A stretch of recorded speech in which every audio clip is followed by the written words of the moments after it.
नाट्य तरंग। आज के इस कार्यक्रम में हम आपको सुनवाने जा रहे हैं डॉक्टर सिद्धनाथ कुमार का लिखा नाटक यात्रा का अंत।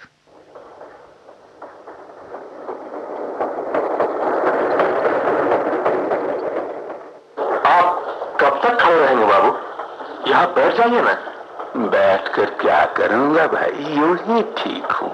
कब से तो आप खड़े हैं, थक गए होंगे। मैं यहाँ जगह बनाई देता हूँ, बैठ जाइए। मेरे लिए क्यों चिंता करते हो भाई, मैं ठीक हूँ। आप कुछ चिंतित मालूम होते हैं। चिंतित? चिंतित क्यों होऊंगा? नहीं, आपको देखने से लगता है कि आप कुछ दुखी हैं। मेरे सुख दुख से किसी को क्या मतलब? आप यहाँ बैठ तो जाइए। दुनिया में आदमी है तो एक दूसरे की चिंता तो करनी चाहिए। हाँ भाई, जरूर करनी चाहिए।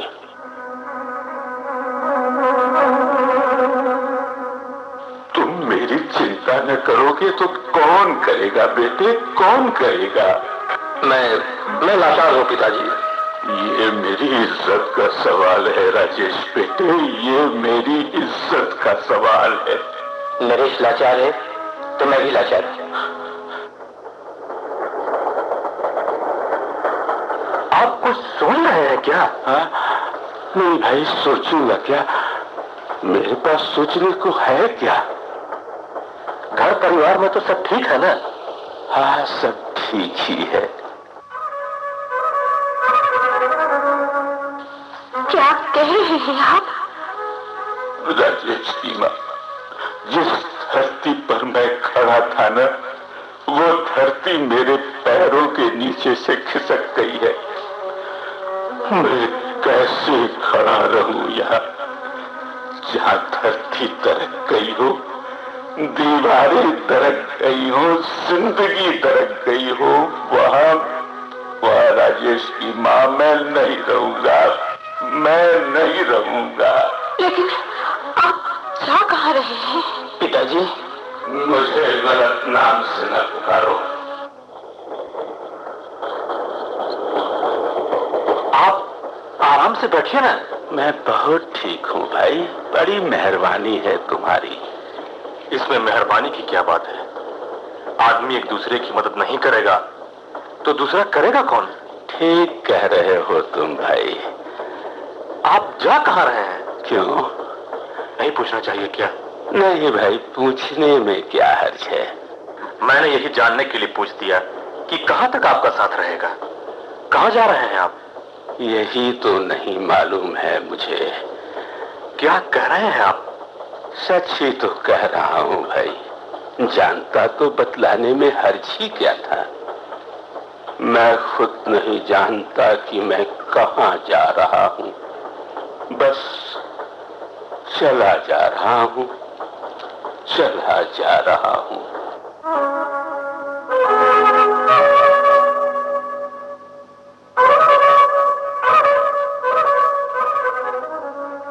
अब क्या होगा राजेश? यही तो मैं भी सोच रहा हूँ माँ। सिर्फ सोचने से कुछ नहीं होगा बेटे। मैं अपनी ओर से कुछ उठा नहीं रख रहा हूँ माँ। मैं पिताजी की खोज में पूरी कोशिश कर रहा हूँ। मैंने रेडियो से सूचना प्रसारित करा दी है, अखबारों में सूचना निकलवा दी है, पुलिस में भी रिपोर्ट लिखा दी है और संबंधियों को भी लिख दिया है। लेकिन ये सब करने से क्या होगा? दूसरा और मैं क्या करूं? तुम जो कहो मैं सब करने को तैयार हूं। मेरी समझ में कुछ आता है कि कहूं? तुमने पहले कुछ नहीं सोचा। मैं क्या जानता था कि ऐसा हो जाएगा? मैंने नहीं सोचा था कि पिताजी इस तरह एकाएक घर से चले जाएंगे। सोचा तो मैंने भी नहीं था बेटे, लेकिन अब सोचती हूँ तो लगता है कि वैसी स्थिति में वे कर क्या सकते थे। उन्होंने किस विश्वास के बल पर कृष्णा की शादी तय की थी, लेकिन उनका वो विश्वास ही टूट गया तो वे क्या करते? मैं क्या कहूँ माँ, मेरी तो कुछ समझ में नहीं आता। तुम क्या कहोगे राजेश? अब तुम क्या कहोगे? तुम्हारे पिताजी ने किस उम्मीद और अरमान से बेटों को पढ़ाया लिखाया, योग्य बनाया। अपने लिए उन्होंने कुछ नहीं किया, जो कमाया सब बेटों की पढ़ाई लिखाई पर लगा दिया। ये कभी नहीं सोचा कि अपने बुढ़ापे के लिए भी कुछ बचा कर रखना चाहिए? मैं सब कुछ जानता हूँ माँ, सब कुछ जानता हूँ। यह सब कहने की जरूरत नहीं है। इसी बात का दुख है बेटे कि तुम सब कुछ जानते हो, समझते हो, और तब भी तुम्हारे पिताजी को घर छोड़कर जाना पड़ा। मुझे भी इसी बात का दुख है माँ। मैंने उन्हें रोकने की कितनी कोशिश की, लेकिन वे नहीं रुके तो नहीं रुके। लेकिन तुमने उन्हें अकेले छोड़ कैसे दिया? मैं क्या करता माँ, मेरी बात उन्होंने बिल्कुल नहीं मानी। मैंने कितना कहा, लेकिन उन्होंने कुछ सुना ही नहीं। मैंने समझा अभी आवेश में है, कुछ देर में इधर उधर से घूमकर खुद ही वापस चले आएंगे। कई दिन तो हो गए, कहीं उनका पता नहीं है। यही तो मालूम नहीं होता कि कहाँ चले गए। ये नरेश के यहाँ तो नहीं गए होंगे? नरेश का रंग तो देख आए थे, उनके यहाँ कैसे जा सकते हैं? और कोई ऐसा रिश्तेदार और परिचित तो दिखाई नहीं पड़ता जहाँ वे जा सके। जिसने अपने बेटे का घर छोड़ दिया है, वो रिश्तेदार और परिचित के यहाँ जाएगा? फिर कहाँ गए होंगे वे? इसी से तो मुझे चिंता हो रही है, कहीं वे कुछ ऐसा न कर बैठे। मैं क्या करूंगी, कैसे रहूंगी? तुम चिंता न करो माँ, पिताजी का पता जरूर लगेगा, वे जरूर लौट कर आएंगे। तुम उन्हें नहीं जानते बेटे, वे बड़े जिद्दी स्वभाव के हैं। आन के सामने भी और कोई बात नहीं सोचते। जिद और आन के चलते ही उन्होंने इतना कष्ट सहकर तुम लोगों को पढ़ाया लिखाया है। उन्होंने तुम लोगों के विश्वास पर कृष्णा की शादी तय की थी। शादी न होने पर समाज में उनकी कितनी बेइज्जती होती। क्या वे कहीं मुंह दिखाने लायक रहती? गलती तो जरूर हुई है माँ। अब कहने से क्या होता है राजेश, तुम्हारे पिताजी चले गए, मेरी तो दुनिया ही खत्म हो गई। ऐसा न कहो माँ। कहने न कहने से क्या, सच तो सच ही रहेगा ना। वे थे तो मेरे लिए सब कुछ था, वे चले गए, मेरा सब कुछ चला गया। मैं क्या करूंगी, कैसे जीऊंगी? ऐसा न कहो माँ, हम तो हैं। कैसे विश्वास करूं मैं? जिसने पिता की त्याग तपस्या के मूल्य नहीं समझा, वो मेरी चिंता करेगा। माँ, ये क्या कह रही हो तुम? सच ही तो कह रही हूँ बेटे, जो अपनी आंखों के सामने देख रही हूँ, अनुभव कर रही हूँ, वही तो कह रही हूँ। मुझे गलत न समझो माँ, मैंने इस परिस्थिति की कल्पना भी नहीं की थी। नहीं तो ऐसा क्या मैं कभी होने देता? पिताजी जो कहते, जैसा कहते, वही करता मैं। अब ये सब कहने से कोई फायदा नहीं है। मैं तो बस यही चाहती हूँ कि तुम्हारे पिताजी लौट आए, सकुशल लौट आए। अपनी ओर से तो मैं पूरी कोशिश कर रहा हूँ माँ। कोशिश तो करनी ही है बेटे। मेरे मन में बार बार यही आ रहा है कि मैं भी उनके साथ क्यों नहीं चली गई। मुझे क्या हो गया था उस समय कि मैं खड़ी देखती रही और वे मेरी आंखों के सामने से चले गए। ये सब मत सोचो माँ, मत सोचो। जो होना होता है वही होता है, उसे कोई रोक नहीं सकता। जानती हूँ मैं, लेकिन इससे मेरे मन को संतोष नहीं होता, कभी नहीं हो सकता। मैं कह देती हूँ राजेश, अगर वे लौट कर नहीं आए तो मैं भी इस घर में नहीं रहूंगी। ये क्या कहती हो माँ? मैं सच कहती हूँ बेटे, अगर तुम्हारे पिताजी लौट कर नहीं आए तो मैं भी इस घर में नहीं रहूंगी, कभी नहीं रहूंगी। माँ, ऐसा ना कहो, ऐसा ना कहो माँ। तुम ही बताओ, दूसरा मैं क्या कहूँ? हमारी उम्मीद अभी खत्म नहीं हुई है माँ। उन्हें खोजने में मैं कुछ नहीं उठाने रखूंगा। मैं उमेश को इस काम के लिए शहर भेज रहा हूँ और मैं खुद भी घूम फिर कर उनका पता लगाऊंगा। आशा तो तुमसे यही है, लेकिन मेरा मन नहीं मानता। मन में तरह तरह की आशंकाएं आती रहती है। मन को धीरज बंधाओ माँ, धीरज बंधाओ, मुझ पर विश्वास रखो। क्या है कृष्णा? तुम यहाँ कब से खड़ी हो बेटी? अभी ही आई हूँ माँ। क्या बात है बेटी? माँ, खाना तैयार हो गया है। मुझे तो भूख नहीं है। क्यों माँ? सवेरे भी तुमने नहीं खाया था। भूख होगी तो खा लूंगी। पर इस तरह खाना पीना छोड़ दोगी तो कैसे होगा माँ? तुमने भी तो सवेरे नहीं खाया था भैया। तुम भी खाना पीना न छोड़ो राजेश। मैंने नाश्ता किया था माँ, भूख नहीं मालूम हुई। एक बात कहूँ माँ? कहो ना, क्या बात है बेटे? माँ, मैंने आज तक तुमसे कभी कुछ नहीं कहा, लेकिन मेरा मन अब बिल्कुल भर आया है माँ। क्या बात है बेटी, कहो भी तो। मैं तुम्हारी बातें अभी सुन रही थी माँ। तुम कहती हो कि पिताजी वापस नहीं आए तो तुम भी यह घर छोड़कर चली जाओगी। क्यों माँ? यहाँ रहकर मैं क्या करूंगी बेटे? लेकिन मेरा क्या होगा माँ? मेरा क्या होगा माँ? मैं क्या करूंगी? मैं कैसे रहूंगी माँ? ये सब क्या कह रही हो तुम? बेकार की बातें नहीं सोची जाती कृष्णा।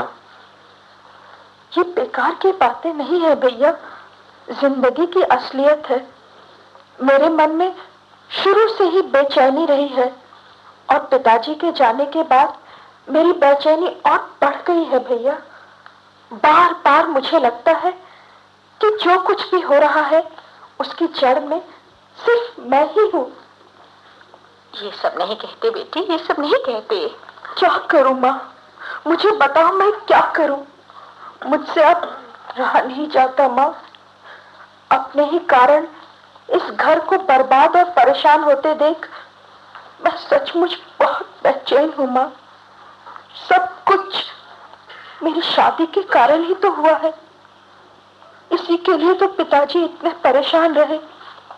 इसी के लिए तो घर के अपने लोगों में संघर्ष और तनाव बढ़ा और इसी के कारण तो पिताजी को घर से चला जाना पड़ा।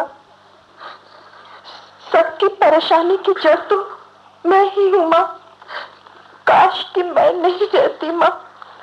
ये सब क्या कहती है बेटी? ये सब मत कहा। जिंदगी है तो ये सब देखना और भोगना ही पड़ता है। लेकिन तुम भी चली जाओगी माँ तो मैं कैसे रहूंगी माँ? मैं अभी जा कहाँ रही हूँ? तुम्हें छोड़कर मैं जा सकती हूँ भला?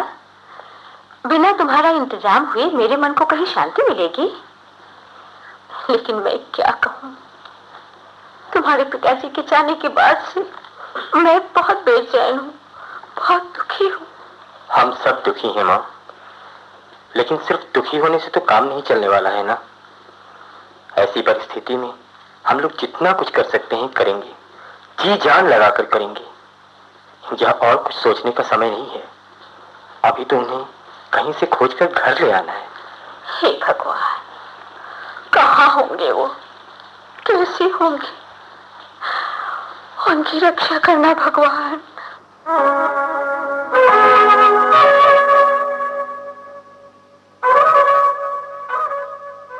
ये एकाएक क्या हो गया भैया? तुम सब कुछ जानते हो नरेश। मैं तो उस दिन रेडियो से सुनकर एकाएक सम रह गया। मुझे अपने कानों पर विश्वास ही नहीं हुआ। तभी आपका तार मिला। हाँ, मैंने सोचा शायद तुम्हारे यहाँ गए हो। नहीं, मेरे यहाँ नहीं गए। मैंने तार का जवाब दे दिया था। हाँ, मिल गया है। लेकिन आखिर ये हुआ कैसे? क्या कहकर गए थे? कैसे गए यहाँ से? तुम्हारे ही कारण ये सब हुआ और तुम मुझसे पूछते हो ये हुआ कैसे? मेरे कारण हुआ? मेरे कारण वे घर छोड़कर चले गए? दूसरा क्या? मैं कुछ समझ नहीं पा रहा हूँ भैया। तुम सब समझते हो नरेश। मैं कुछ नहीं समझता भैया। तुम इतने सरल होते तो आज ऐसी बात ही नहीं होती। मुझ पर कोई बड़ा इल्जाम मालूम होता है।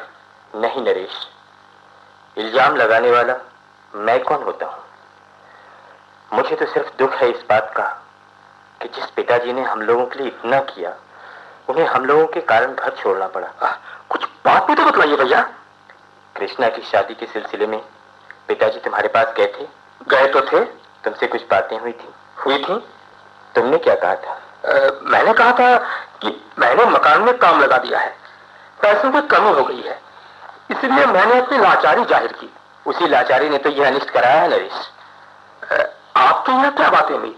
मैंने उनसे कहा था कि 40,000 रुपए बहुत होते हैं, अकेले मैं उतने रुपए नहीं दे सकूंगा। आधा नरेश दे दे तो आधा मैं दे दूंगा। उन्होंने क्या कहा? उन्होंने जो शादी तय की थी उसे तोड़ने को वो तैयार नहीं थे और उसमें 40,000 से कम लगते नहीं। मैंने उनसे बार बार कहा कि मैं 20,000 रुपए देने को अभी भी तैयार हूं, लेकिन इतने से काम चलने वाला नहीं था। और तुमने तो कुछ भी देने से साफ ही इनकार कर दिया। मैं क्या कर सकता था भैया, मेरे रुपये मकान में लग गए हैं और मकान अभी अधूरा है। अरे मकान कुछ दिन और अधूरा रह जाने से तुम्हारा कुछ बनता बिगड़ता नहीं। तुम चाहते तो पिताजी को आसानी से 15-20 हजार तो दे ही सकते थे।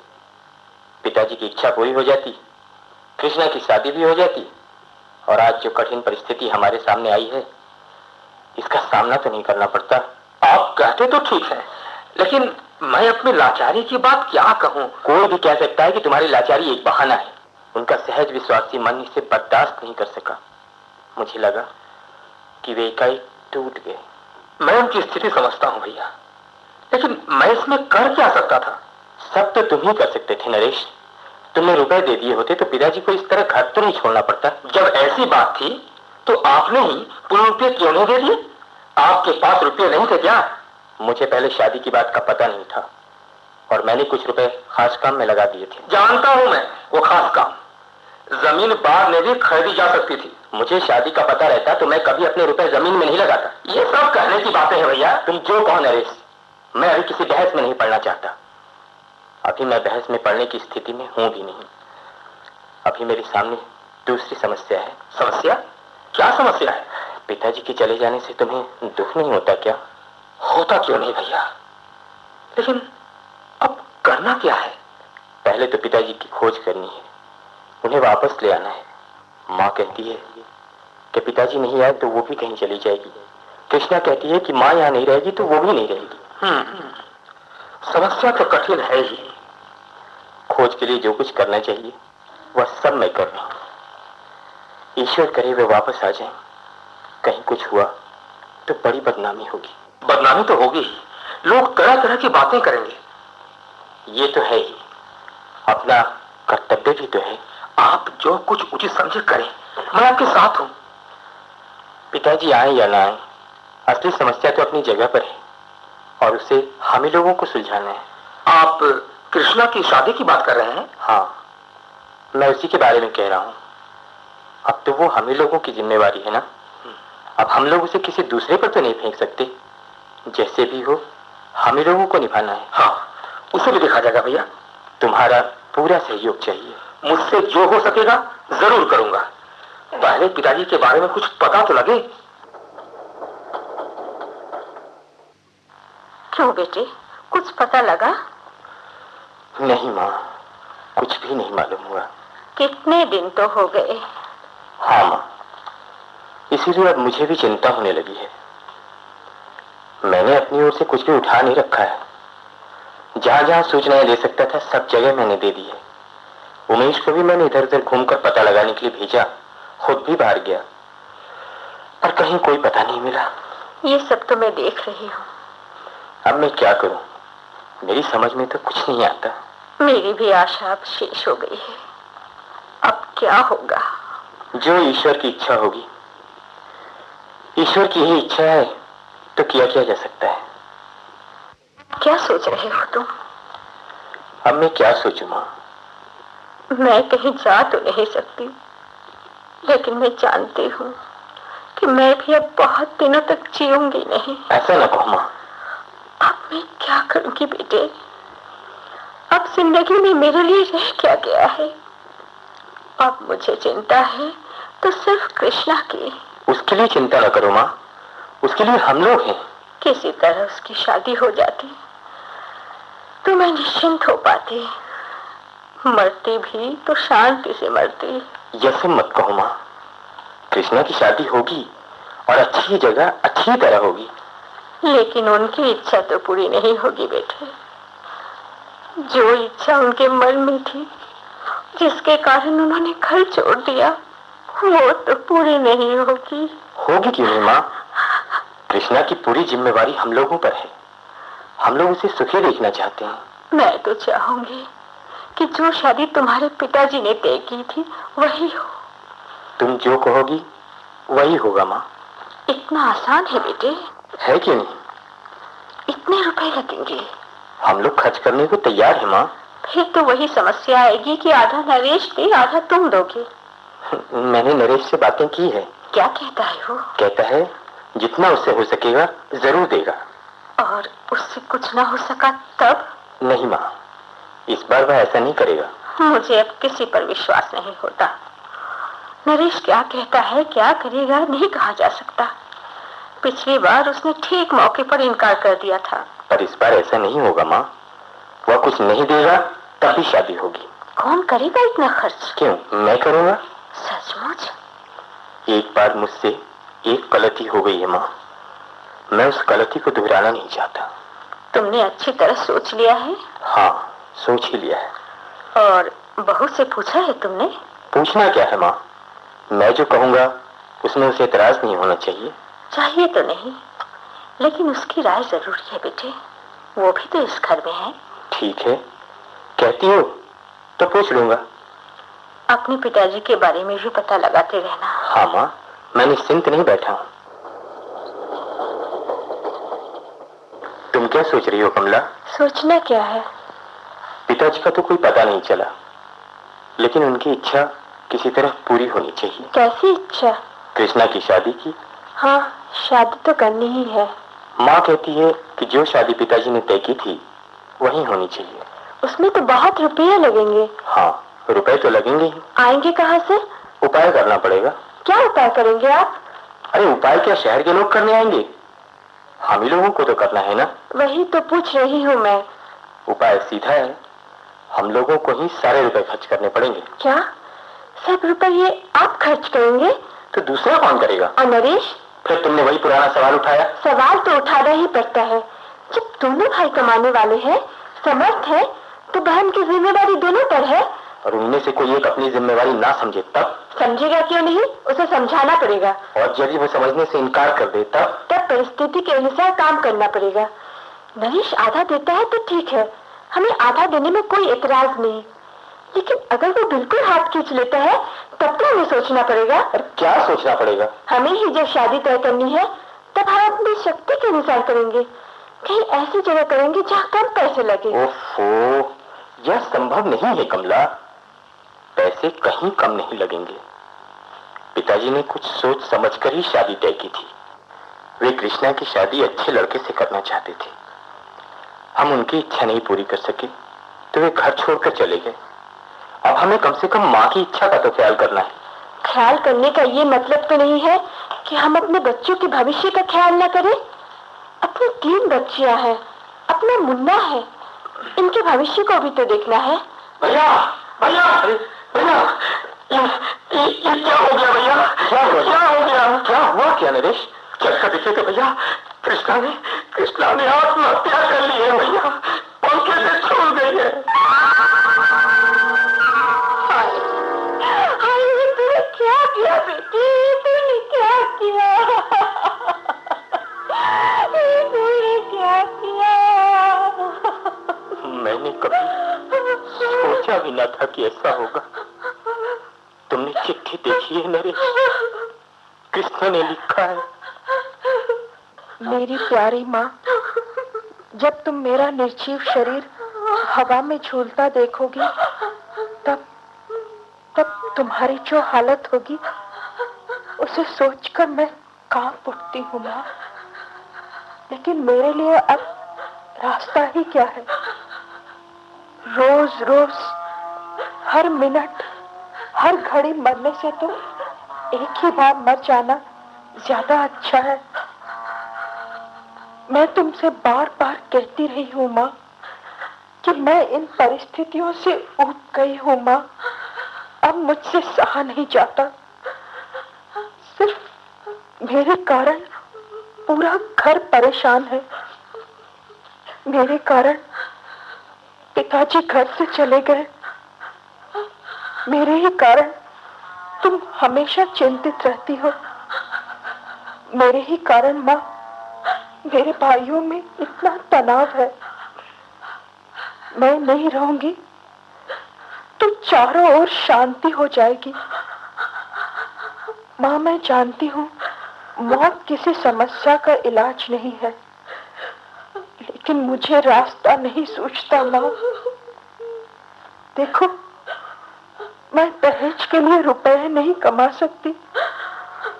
मैं दहेज मांगने वालों से ये नहीं कह सकती कि रुपए मत मांगो। मैं अपने भाइयों पर दबाव नहीं डाल सकती माँ कि वे मेरे लिए त्याग करें। मेरे मन में ये बात बार बार आती है माँ कि मैं लड़की क्यों हुई माँ, क्यों लड़की हुई। लड़का हुई रहती तो पूरे परिवार के लिए समस्या तो नहीं बनती। मेरी माँ, तुम्हें दुख तो जरूर होगा माँ, लेकिन मैं कर क्या सकती हूँ। अब मुझसे ये जिंदगी सही नहीं जाती माँ, अब मुझसे ये जिंदगी सही नहीं जाती माँ।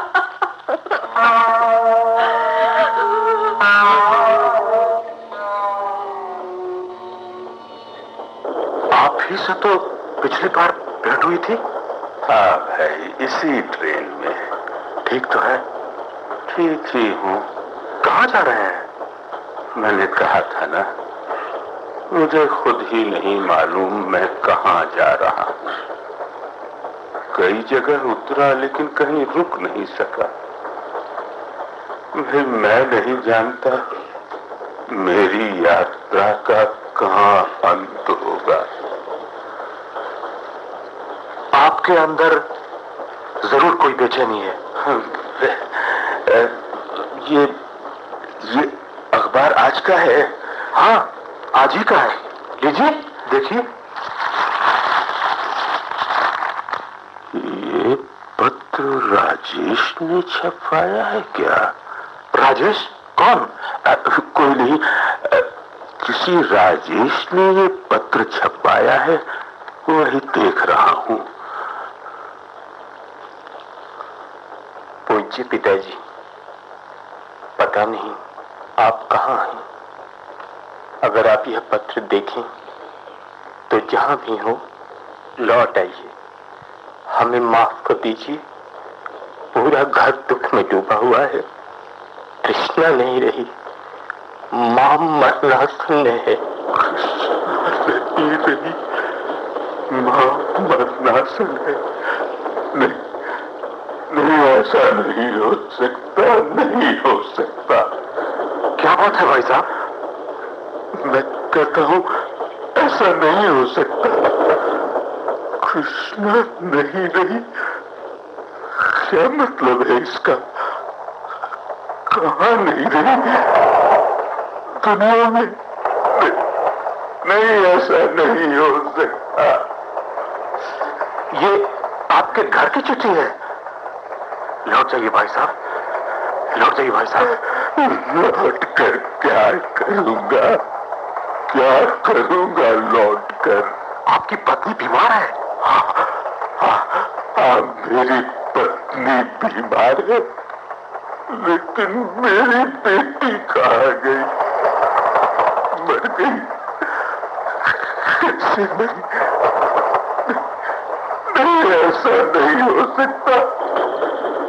लेकिन क्यों नहीं हो सकता? मैं घर छोड़कर भाग सकता हूँ, तो क्या वो दुनिया नहीं छोड़ सकती? हाँ? क्या उसने आत्महत्या कर ली? नहीं, उसने आत्महत्या नहीं की है, मैंने उसकी हत्या की है। मैंने उसकी हत्या की है।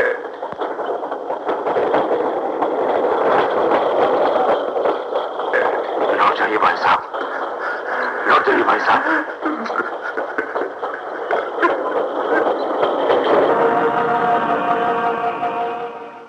तो ये था नाटक यात्रा का अंत। इसके लेखक डॉक्टर सिद्धनाथ कुमार, निर्देशन किया M.S. बेक ने। आकाशवाणी के रांची केंद्र की इस प्रस्तुति के साथ ही आज का नाट्य तरंग कार्यक्रम समाप्त हुआ।